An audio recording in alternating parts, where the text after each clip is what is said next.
우리 인류는 예수가 오시기 위한 첩경으로 지음받았습니다. 이 첩경이라는 뜻은 지름길이라는 뜻인데요.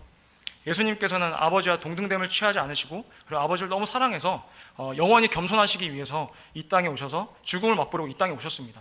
근데 이 땅에 오실 때 종의 형체의 천사가 아닌 천사보다 잠깐 동안 못한 이 인간의 육체를 택하셔서 오신 거예요. 그래서 그 예수님께서는 죽음을 맛보시고 부활하시고 하늘 보좌에 오르시고 마귀를 멸하시는 일과 죽음을 맛보시는 일에 우리 인간의 육체를 사용하신 겁니다. 그래서 우리는 그 하나님께서는 인간을 가만두지 않으시고 버리지 않으시고 우리에게 구원을 선물로 주셨습니다. 이처럼 우리의 존재는 예수님이 오시는 길을 예비하는 하나님의 큰 경륜 안에 작은 한 일부분일 뿐입니다. 내가 어떤 존재이고 왜 지음받았고 그리고 나의 역할이 무엇인지를 알게 되니까 그런 생각이 싹 사라졌습니다. 마치 해바라기가 해를 바라보는 그런 존재처럼 지음받은 것처럼 저희 영혼은 하나님을 바라보고 하나님의 말씀을 듣고 그리고 하나님을 사랑할 수밖에 없는 존재로서 지음받은 것입니다. 이것을 알게 되니까 더욱더 하나님을 사랑하게 되고 그리고 하나님의 광대하심이 느껴졌고 그리고 더욱더 하나님 앞에 겸손하고 순종할 수 있었던 것 같아요. 많은 교회들은 나 위해서 너를 위해서 하나님이 계시고 너를 위해서 나를 위해서 예수님이 계셔라고 하지만 이것은 지극히 인본주의적인 시선입니다. 이미 영원 전부터 하나님께서는 하나님의 경륜은 이미 시작이 됐었고 인간은 그 일부일 뿐 그 전체가 아닌 것입니다.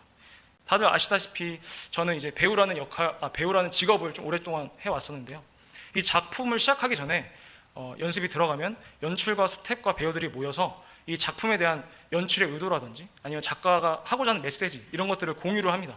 그래야 이 작품이 나왔을 때 공연을 올릴 때 이 연출의 의도 아니면 작가의 의도에서 벗어나지 않게 잘 담길 수가 있거든요.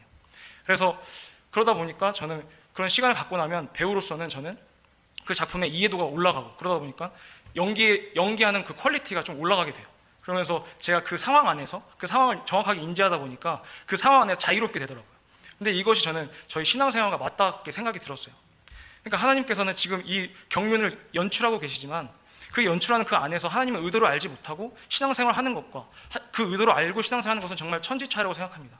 그 배우들의 연기력이 퀄리티가 달라진 것처럼 저희들의 신앙생활 역시 격이 달라진다고 생각합니다. 이 성경을 하나님이 남겨주셨잖아요. 이 성경에 대한 이해도가 높아지면 내가 어떤 존재인지, 내가 왜 지음받았고 나의 역할이 무엇인지에 대해서 정확히 알 수 있는 것 같아요. 그러면서 이 하나님의 말씀이 내 안에 견고하게 뿌리 박히는 것 같습니다. 그러면 우리의 역할은 이제 무엇일까요? 우리가 이제 지음받은 존재를 알게 됐고 내가 정말 하나님 앞에 지극히 작은 존재고 정말 내가 내세울 게 아무것도 없는 존재로서 예수의 공로와 보혈의 피를 힘입어서 하나님 앞으로 나올 수 있는 존재구나라는 것을 알게 되었어요. 예수 그리스도의 말씀을 가지고 성령 충만하는 것, 이것이 우리들이 해야 할 일이고 앞으로의 역할인 것 같아요. 그러니까 성령 충만이라는 것은 성령님이 이 땅에 오신 건 예수를 증거하시기 위해서 이 땅에 오셨는데 그러면 그 성령을 받은 나는 나로 인해서 예수가 증거되어야만이 그것이 성령 충만이라고 생각합니다. 그것이 성령 충만이라고 생각해요. 그러면 이 성령 충만을 가지고 우리는 아버지와 예수님을 증거해 나아가고 그리고 그 성령의 가르침으로 인해서 인도함을 받아서 그 제자를 삼아야 되는 것이죠. 아버지께서는 아들을 너무 사랑하셔서 지금까지도 그리고 앞으로도 계속 경륜을 쓰고 계십니다. 우리가 예수와 연합함으로써 우리도 그 아버지의 사랑을 받고 있는 거예요. 예수님은 아버지가 나를 사랑하신 것 같이 본문에서 읽었던 것처럼 우리를 사랑하신다고 하셨습니다. 햇빛이 온 만물을 비추듯이 동일하게 비추듯이 우리 역시 하나님의 사랑이 우리에게까지 미치는 것입니다. 우리는 그 사랑이 나에게 머무는 것이 아니라 더 나아가서는 흐르게끔 예수님이 우리에게 하셨던 것처럼 하나님의 사랑이 다른 이에게도 흘러가게끔 해야 합니다. 하나님의 사랑을 흘려보내는 통로 또는 그 하나님의 사랑을 반사시키는 거울 같은 존재가 되어야 돼요. 한낱 인간의 사랑과 하나님의 사랑은 비교할 수조차 없죠. 아버지가 아들을 사랑했던 그 사랑을 알고 그 사랑을 전하는 것이 그리고 서로의 영혼이 그 하나님 사랑 안에 거하는 것이 예수를 증거하는 일이고 하나님을 증거하는 일이라고 생각합니다. 그리고 우리가 해야 할 일이 아닐까 싶습니다. 이제 교회를 왜 다니냐고 물어보면 저는 이제 이렇게 대답하려고요. 천국 가려고도 맞지만 하나님을 사랑해서 그래서 하나님이 보내신 예수님을 사랑해. 그래서 나는 예수님의 신부로서 혼인잔치에 들어가야 해.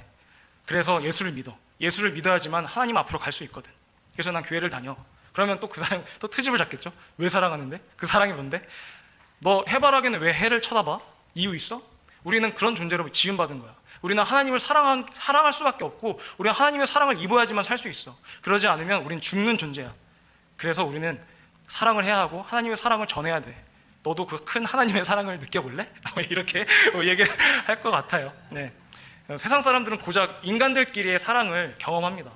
하나님에 대한 사랑을 알지도 못하고 느끼지도 못해요. 얼마나 불행합니까? 우리는 하지만 그 큰 하나님의 사랑, 광대하다는 그 말에 담을 수도 없는 그 하나님의 사랑을 느끼고 알고 있습니다. 하나님의 사랑이 예수님한테 갔듯이, 예수님 우리한테 주셨듯이 우리도 역시 그 사랑을 흘려보내야 되는 존재로서 지음받았고 우리가 마지막까지 해야 할 역할이라고 생각합니다.